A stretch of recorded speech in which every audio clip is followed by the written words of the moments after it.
Buenos días, familia, les deseo que tengan un excelente fin de semana. En el día de hoy vamos a hablar de tres cosas importantes. Número uno, vamos a hablar acerca del barómetro de negocio de los Estados Unidos porque está menos negativo. Sin embargo, continúa en era de contracción económica, lo que puede indicar que en el futuro todavía tengamos una recesión. Número dos, vamos a hablar acerca del reporte más importante para la Reserva Federal en inflación, que es el PCE, que vino mejor que lo que prácticamente todo el mundo esperaba en múltiples aspectos. Hubo un aspecto que no viene bien para la Reserva Federal. Y número tres, vamos a ver en el monitor de la Reserva Federal, hace una semana sucedió algo que no había pasado y es que ahora se espera un incluso tercer aumento antes de que se acabe el año, para que la tasa termine en 6%. Vamos a hablar de todo esto bastante relacionado con lo que les dije a ustedes hace alrededor de 2 días, donde pienso que me equivoqué pensando que la Reserva Federal ya iba a pausar. Creo que eso es incorrecto. Creo que la Reserva Federal va a continuar agresiva, pero vamos a hablar de eso en este video. Lo único que te pido por mantenerte informado de la economía y el mercado inmobiliario es que me regales un like, te suscribas al canal y compartan con alguien que crees que le pueda servir. Crea contenido en las redes sociales, compra una propiedad que genere ingreso y sin necesidad de capital a 0% de interés para tu negocio, agenda una consulta. Vamos allá. Número uno, índice de actividad de negocio de Chicago, menos negativo en junio. Escucha, menos negativo en junio. El índice subió 1.1 puntos a 41.5, por debajo de las expectativas. El Chicago Business Barometer, o el barómetro de negocio, también conocido como Chicago PMI, subió 1.1 puntos de índice a 41.5 en junio. Es una lectura más débil de lo esperado. Los economistas encuestados por Wall Street Journal pronosticaron una lectura de 43. Esta es la 10ª lectura consecutiva por debajo del umbral de 50 que indica territorio de contracción económica. El índice es producido por el ISM Chicago M&A. Se lanza a los suscriptores 3 minutos antes de su lanzamiento público.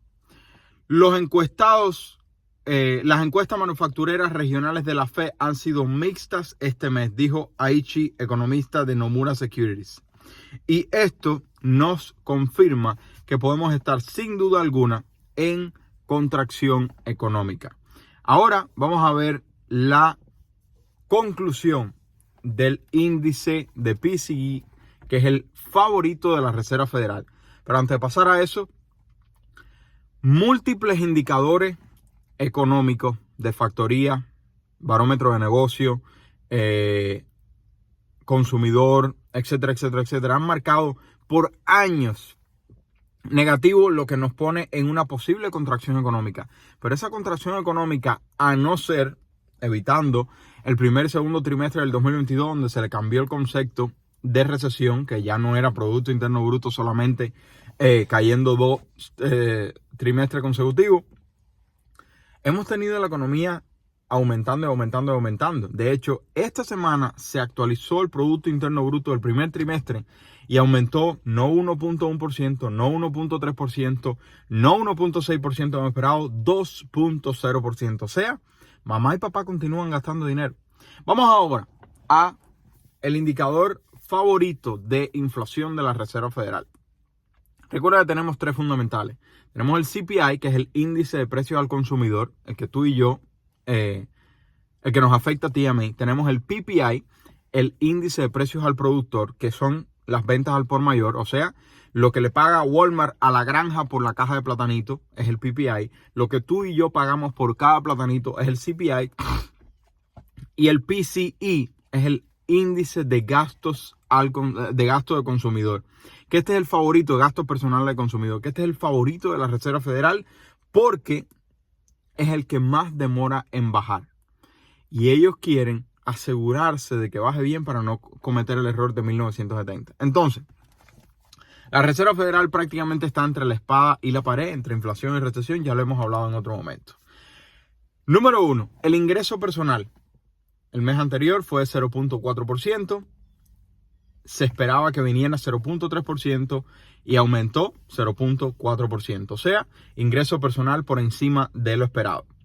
El gasto personal, y esto es interesantísimo, el gasto personal, que fue el mes anterior 0.8%, se esperaba que cayera a 0.2%, pero cayó aún más, 0.1% en el reporte de ayer. O sea, el gasto personal se desplomó.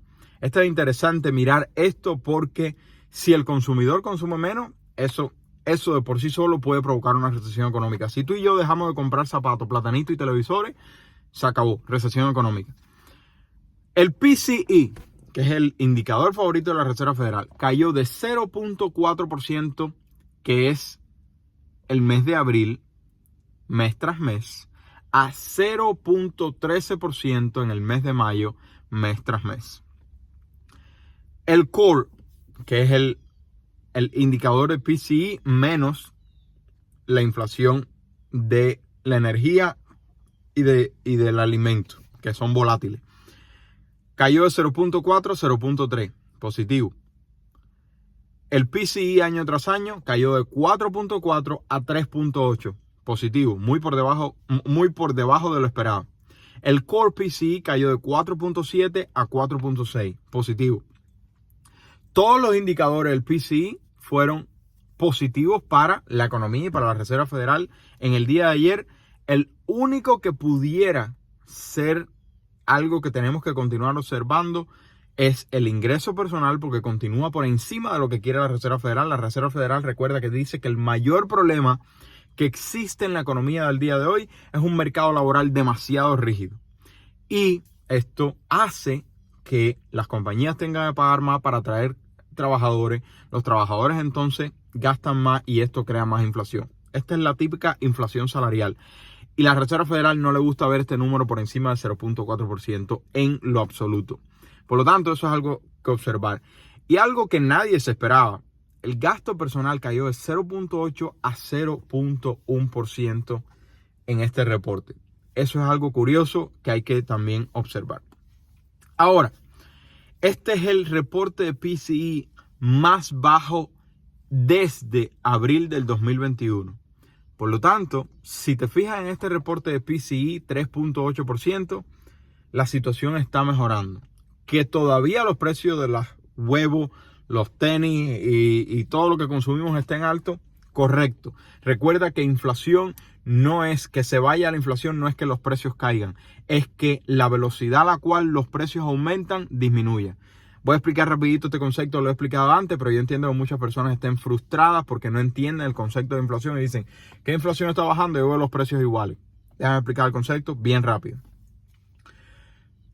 Tú tienes el precio del televisor a $100 y en un año sube a 110, eso es una inflación de 10%. Pero si ese mismo televisor al otro año vale, en vez de 110, vale 112, por poner un número, 112, la inflación continúa aumentando, pero está disminuyendo.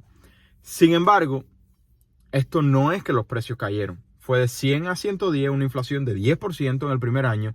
De 110 a 112 una inflación de 2% en el segundo año. La inflación cayó, pero el precio continuó aumentando.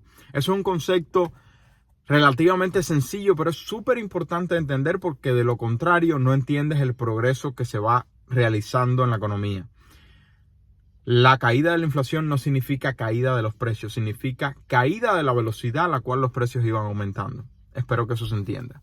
Entonces, por último, esta semana aumentó la probabilidad de un aumento en la próxima reunión de julio. Quedan 4 reuniones. Julio, septiembre, noviembre y diciembre. Esas son las últimas 4 reuniones que quedan de la Reserva Federal este año que están en el calendario. Recuerda que la Reserva Federal puede salir un fin de semana y decir, oye, vamos a aumentar las tasas federales, como hicieron en 1970.